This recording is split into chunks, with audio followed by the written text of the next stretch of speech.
இல்லை, நான் தெரியாமல் தான் கேட்குறேன். மக்கள் மேலே உங்களுக்கு உண்மையிலே அந்த அக்கறை இருந்துச்சுன்னா ஆட்சிக்கு வந்த உடனே இந்த மாதிரி பெரிய பெரிய திட்டங்கள்லாம் ஸ்டார்ட் பண்ண வேண்டியது தானே.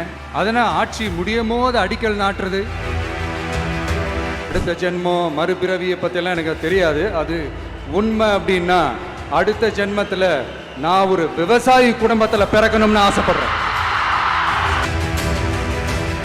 ஓட்டுக்காக என்னென்னலாம் பேசுவீங்க, ஆனால் மக்கள் இதெல்லாம் நம்புறதுக்கு அவங்க ஏமாளிங்க நினச்சிங்களா?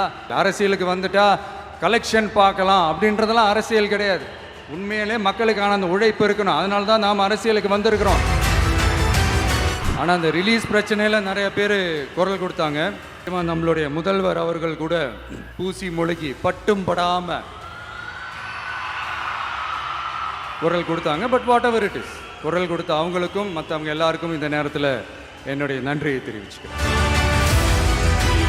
1000 ரூபா கொடுத்துட்டு இருந்தோம், 5000 ரூபா கொடுத்து ஏமாத்தலான்னு பார்த்தா அதையும் கேள்வி கேட்க வைக்கிறான். விசில் சத்தம் வேற விண்ண முட்டுது. கூட்டணி கட்சிகள் தொல்லை வேற தாங்க முடியல. இவன் பண்ற பிரச்சாரத்தையாத்த முடக்கலான்னு பார்த்தா அப்பவும் மக்கள் அவன் பின்னாடி தான் நிக்கிறாங்க. என்ன பண்றது ஏது பண்றதுன்னு தெரியாத ஒரு மனநிலையில இருப்பாரு.